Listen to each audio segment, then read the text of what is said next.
누군가 달을 가리킬 때 어리석은 자는 손가락을 바라본다 라는 말이 있습니다. 티베트 사람들의 격언이라고 하는데요. 손가락으로 달을 가리키는 이유는 달을 보라는 뜻입니다. 그런데 손가락이 가리키는 달을 바라보지 않고 손가락만을 쳐다보고 있다면 그것은 분명 어리석은 짓입니다. 그 이야기를 성경과 우리의 신앙 이야기와 연결지어 볼 수 있어요. 예수님께서 수없이 많은 기적을 행하셨죠. 요한복음에서는 예수님께서 행하신 기적을 조금 색다른 말로 표현합니다. 표적이라고 말합니다. 표적이라는 말은 신호를 보내다, 지시하다, 알리다, 가리키다는 뜻을 가지고 있습니다. 그렇다면 여러분, 예수님께서 행하신 이적을 왜 신호를 보낸다, 지시한다, 가리킨다는 뜻을 가진 표적이라고 말했을까요? 그 이유는 분명합니다. 그건 예수님께서 행하신 이적은 그 자체로 목적이 아니라 무언가를 가리키는 수단이기 때문입니다. 물로 포도주를 만드시고 떡 5개와 물고기 2마리로 5,000명을 먹이신 사건 자체가 중요한 것이 아니라 그런 기적을 행하신 예수님이 누구이신지를 보라고 하는 것입니다. 앞서 말한 티베트의 격언에 비추어 말한다면 예수님께서 행하신 기적은 예수님이 누구인지를 자세히 보라고 하는 손가락인 것입니다. 오늘도 여러분, 말씀이 하나님이신 것을 믿으시면 아멘 하시기 바랍니다. 오늘 저와 여러분 함께 은혜 나눌 말씀은 사도행전 3장 11절로 26절 말씀을 본문으로 한 왜 주목하나입니다. 오늘 문제는 많은 사람이 손가락이 가리키는 달을 보지 않고 여전히 손가락만 쳐다보고 있다고 하는 것입니다. 떡 5개와 물고기 2마리로 5,000명을 먹이실 때에도 사람들은 예수님의 참모습을 보기보다는 겉으로 드러난 모습만을 보았습니다. 그래서 오병이어의 기적을 행하신 후 사람들이 예수님을 억지로 자기들의 임금으로 삼으려고 했던 것인데요. 그리고 그 이튿날에도 수많은 사람이 예수님이 계신 곳을 찾아왔는데 그때 예수님께서는 이렇게 말씀하십니다. 너희가 나를 찾는 것은 표적은 본 까닭이 아니요 떡을 먹고 배부른 까닭이로다 라고 말씀하십니다. 기적을 체험했으면 예수님이 누구이신 줄 알려 하고 그 주님을 주님으로 따르려는 선한 마음이 있어야 하는데 그런 마음은 없고 오직 또 떡을 얻어먹을 수 있을까 하는 것에만 관심을 갖고 찾아왔다고 질책하신 말씀인 것입니다. 여러분, 이건 믿음 없는 사람들의 모습이죠. 손가락이 가리키는 달을 볼 믿음이 없는 사람들은 여전히 손가락만 쳐다보거든요. 믿음의 사람들은 손가락이 가리키는 달을 보는데요. 그 달이 예수님일 수도 있고 천국일 수도 있고 믿음의 삶일 수도 있는 것입니다. 오늘 본문에 나오는 제자들이 그걸 잘 보여주고 있어요. 제9시 기도하는 시간에 성전에 기도하러 가던 도중 베드로와 요한은 40여 평생 한 번도 걸어보지 못하고 성전 미문에 앉아서 구걸하는 거린을 다른 시선으로 바라보았어요. 스쳐 지나가며 바라보던 그런 눈이 아니라 예수 그리스도의 시선으로 바라보았던 거죠. 멈추어 서서 자세히 보았고 아주 오랫동안 주목해서 보았어요. 그랬더니 그에게 진정 무엇이 필요한지를 알게 된 거예요. 비록 자신의 주머니에 적선할 동전은 없었지만 그들의 마음 가득히 담고 있는 예수 그리스도의 이름을 선포하며 안전뱅이 거린의 손을 잡아 일으킨 거죠. 그랬더니 여러분, 기가 막힌 기적이 일어났어요. 40여 년 동안 한 번도 걸어보지 못한 안전뱅이가 벌떡 일어난 거예요. 할렐루야. 일어났을 뿐만 아니라 뛰면서 베드로와 요한과 함께 성전으로 들어갔습니다. 그날은 그가 처음으로 성전에 들어온 날이었습니다. 평생 그런 일은 없을 것이라 생각하며 그저 성전 문 앞에 앉아 구걸하며 사는 것이 팔자하려니 생각하며 살아온 그가 성전을 자신의 발로 걸어서 들어온 거예요. 그러니 그 마음이 어찌 기쁘지 않겠습니까?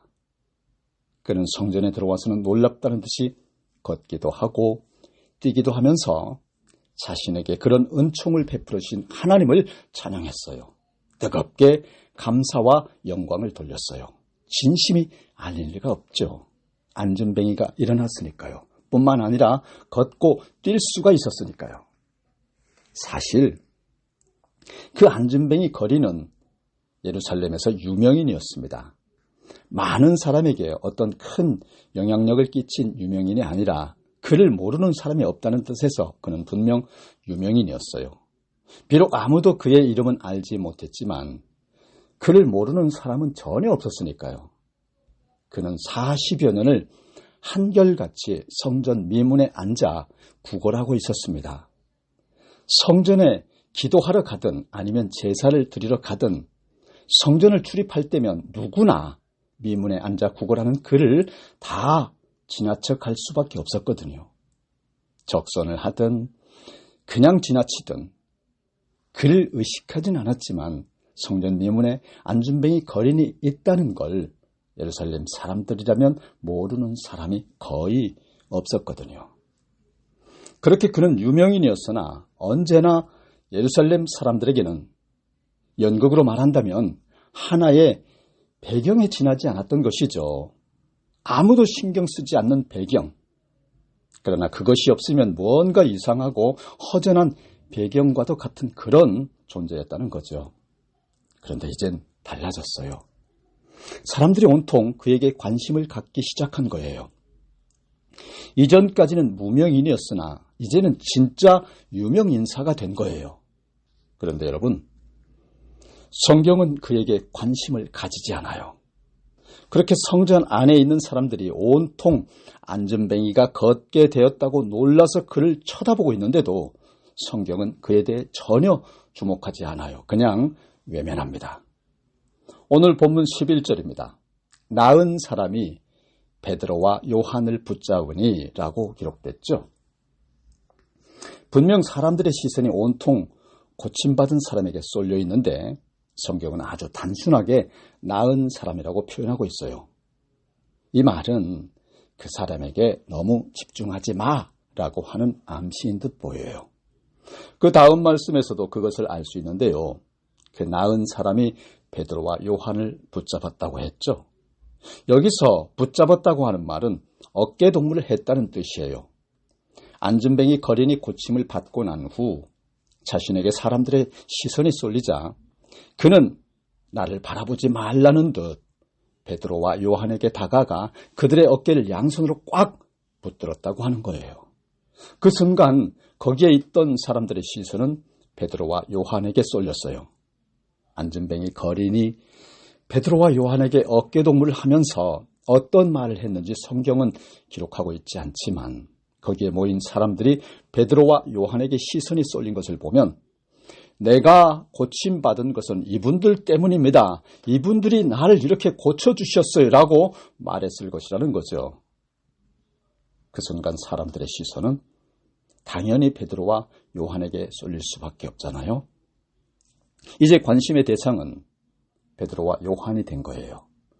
40여 평생 단 한 번도 걸어보지 못하고 성전 미문에 앉아 구걸하던 사람을 일으켜 세웠으니 그 놀라운 일을 행한 베드로와 요한에게 시선이 쏠린 것은 어쩌면 당연한 일 아니겠어요? 이제 사람들의 관심은 베드로와 요한이에요. 그래서 베드로와 요한을 솔로몬의 행각이라 불리는 곳으로 데리고 갑니다. 여러분, 솔로몬의 행각은 예루살렘 성전 동편 벽을 따라 지붕이 씌어져 있는 곳으로 유대의 랍비들이 제자들을 가르칠 때 자주 이용하던 곳이에요. 요한복음 10장에 보면 예수님께서 이곳에서 복음을 전하기도 하셨고요.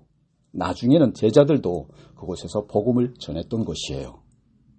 사람들이 베드로와 요한을 그곳으로 데리고 간 것은 안전뱅이 거린을 치유하는 과정에 대해서 베드로와 요한의 이야기를 듣기 위함이었어요.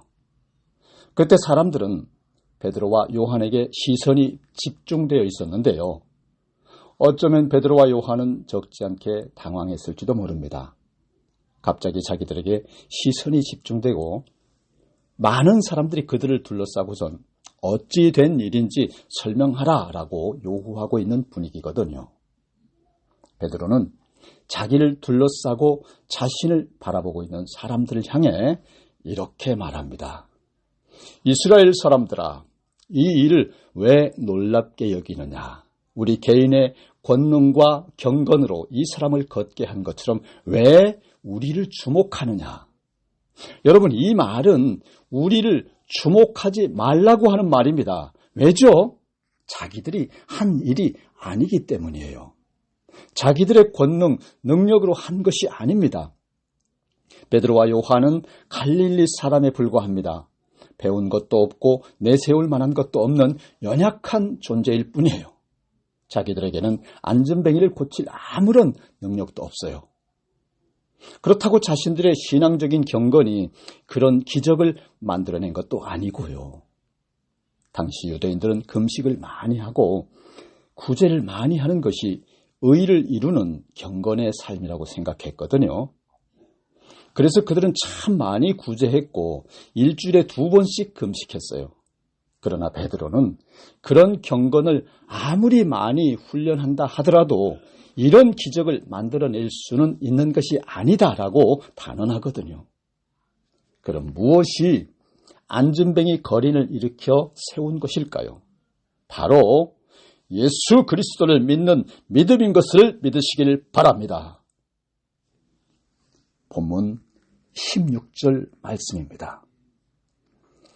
그 이름을 믿음으로 그 이름이 너희가 보고 아는 이 사람을 성하게 하였나니 예수로 말미암아 난 믿음이 너희 모든 사람 앞에서 이같이 완전히 낫게 하였느니라. 우리가 한 것이 아니라 예수님께서 하신 것이라는 거죠. 예수님을 믿는 믿음이 그분의 이름으로 이런 기적이 일어난다고 하는 것이죠. 그러기에 주목을 받아야 할 분은 자신들이 아니라 바로 예수님이라고 하는 것입니다. 그렇게 베드로는 자신에게로 향하는 시선을 예수님께로 돌렸어요. 자신의 권능이나 경건으로 안전뱅이를 일으켜 세운 것이 아니라 예수로 말미암아 난 믿음이 그 일을 행한 것이기 때문이에요. 지금 베드로는 자신의 손가락으로 예수님을 가리키고 있는 것입니다. 성전 미문에 앉아있던 안전뱅이 거린 그가 자신에게 일어난 일에 대한 시선을 베드로에게 돌리고 있다면 베드로는 그 시선을 다시 예수님에게로 돌리고 있는 거예요. 궁극적으로 바라보아야 할 대상은 예수님이 이 일을 이루신 분은 예수님이시기 때문이라는 거죠. 그런데 문제가 있습니다. 거기에 모인 사람들은 쉽게 예수님에게로 그들의 시선을 집중할 수가 없어요. 그들이 하나님의 아들 메시아인 예수님을 주목할 수 없는 이유가 있어요. 그것은 바로 그들이 예수님을 십자가에 못 박았기 때문입니다. 그들이 예수님을 십자가에 못 박으라고 소리쳤기 때문입니다. 비록 종교 권력자들이 사주했고 로마 총독 빌라도가 최종 판결을 내렸지만 십자가에 못 박으러 소리친 사람들은 자신들이었기 때문입니다. 그들 자신이 지은 죄가 예수님을 바라보지 못하게, 아니 바라볼 수 없게 그들의 눈을 가리고 있었던 거예요. 그래서 베드로는 그들에게 회개하라고 촉구합니다. 19절 말씀입니다. 그러므로 너희가 회개하고 돌이켜 너희 죄 없이 함을 받으라. 이같이 하면 새롭게 되는 날이 주 앞으로부터 이를 것이요. 회개는 여러분, 그들의 감겨진 눈을 뜨게 만들어줄 것입니다. 자신들의 죄를 보지 못한 눈을 떠서 자신들의 죄를 보게 하고 자신들이 무엇을 잘못했는지 알지 못하던 눈을 떠서 자신들의 잘못을 보게 만들 것입니다. 눈을 뜨고 보면 자신의 죄와 허물, 자신들의 잘못을 보게 될 것입니다. 그렇게 회개의 영으로 보면 십자가에 못 박히신 분이 메시아요, 하나님의 아들이심을 보게 될 것입니다. 지금 자신에게로 쏠려있는 시선을 예수님에게로 돌리게 될 것입니다. 예수님을 바라보라고 말이죠. 사람이 아무리 큰 권능을 가졌다 하더라도, 그리고 아무리 많은 경건의 훈련을 쌓았다 하더라도 할 수 없는 일이 있어요. 지금 자신들에게 일어난 일이 그 중에 하나입니다. 그 일을 행하신 분은 십자가에서 죽으시고 부활하신 예수님이십니다. 지금은 하늘의 보좌 하나님 우편에 계시지만 언젠가 반드시 다시 우리에게 오실 예수님이십니다. 그분이 우리에게 일어난 이 놀라운 일을 행하신 분이십니다. 그분만을 바라보아야 할 이유입니다. 여러분, 이게 믿음입니다. 믿음의 사람은 자신에게로 향하는 시선을 하나님께로 돌리는 사람입니다. 내가 드러나고 내가 칭찬받을 일일지라도 그 영광을 내가 받으려 하지 않고 우리에게로 향한 시선을 예수님에게로 향하도록 우리의 손가락으로 주님을 가리켜야 합니다. 우리가 세상을 살아가다 보면 사람들의 시선을 받을 때가 있죠. 선한 일을 한 후 사람들이 우리를 바라보며 칭찬과 박수를 보낼 때가 있죠. 그럴 때 우리가 해야 할 일은 우리에게로 향한 시선을 주님께로 돌리는 것입니다. 그것이 충직한 믿음의 사람들의 모습인 것입니다. 만일 우리에게 쏟아지는 시선을 받으면서 내 마음이 뿌듯해지고 그런 시선을 내가 받는 것이 당연하다고 생각한다면 여러분, 그건 우리가 행한 일이 믿음으로 행한 것이 아니기 때문입니다. 내가 한 무언가를 통해서 내가 사람들에게 칭찬받는 것이 당연하다고 생각한다면 신실한 믿음의 사람이 아닙니다. 우리가 뭔가 놀라운 일을 행했다면 그건 하나님께서 우리에게 그걸 행할 수 있는 힘을 주셨고 시간을 주셨고 재능을 주셨기 때문에 가능했던 일이거든요. 우리의 모든 삶이 하나님 손에 달려있다고 하는 하나님의 주권을 인정한다면 결코 우리 자신이 칭찬받으려 하거나 자신의 영광이 주인공처럼 결코 행동하지 못하죠. 사도 바울은 이렇게 선언합니다. 그런즉 너희가 먹든지 마시든지 무엇을 하든지 다 하나님의 영광을 위하여 하라. 고린도전서 10장 31절 말씀입니다. 사랑하는 여러분, 먹고 마시는 아주 사소한 일조차도 하나님의 은혜가 아니면 할 수 없는 게 우리네 인생이죠. 신앙의 사람은 먹고 마시는 평범한 일상조차도 하나님의 크신 은혜임을 고백하며 살아가는 사람들이잖아요. 우리는 손가락이 가리키는 달을 보아야 해요. 아니, 우리의 손가락으로 늘 주님을 가리켜야 합니다. 초대교회 사도들은 자신들을 향한 시선을 자신들이 받아야 할 게 아니라는 것을 아주 잘 알고 있었습니다. 그래서 사람들의 시선을 주님께로 향하도록 설교했어요. 왜 우리를 주목하느냐라고요. 오늘 말씀을 정리하겠습니다. 사랑하는 여러분, 하나님의 아들이요 딸인 우리는 세상 사람들에게 칭찬받는 멋진 신앙인으로 살아야 하는 게 마땅합니다. 다만 우리에게 향한 칭찬이 있다면 그것을 주님께로 돌려드려야 하는 거죠. 우리를 향해 잘해서, 의로워서, 거룩해서 그 공로로 스포트라이트를 받는다면 왜 주목하나, 왜 내가 주목받아야 하나라고 반문하고, 주목받아야 하는 이는 주 여호와 하나님 오직 단 한 분 주님뿐이심을, 영죽을 우리 죄를 대신해 십자가에서 죽어주신 예수 그리스도 뿐이신 걸 드러내는 일임을 알아야 합니다. 우리의 삶을 통해 예수 그리스도가 드러나고 더 잘 보여지도록 살아가는 저와 여러분이 되어야 하는 것을 알아야 합니다. 그러므로 주님께 모두가 주목하도록 모든 영광, 찬양, 주님 홀로 받으시도록 헌신하고 충성하는 삶을 살아가시기를 간절히 축복합니다. 다 같이 기도하시겠습니다. 사랑과 은혜가 충만하신 만군의 여호와 하나님 아버지, 오늘 주신 축복의 말씀, 왜 주목 하나를 통해 하늘의 뜻, 이 땅의 사명, 마음밭에 심어주심을 감사드립니다.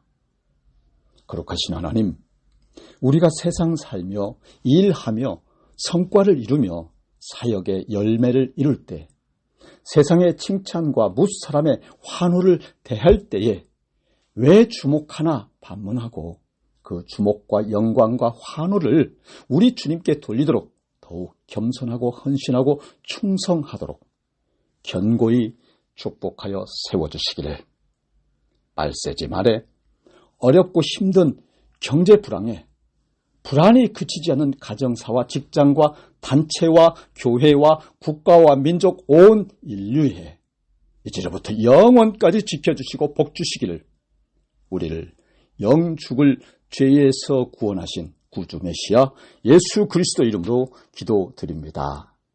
아멘.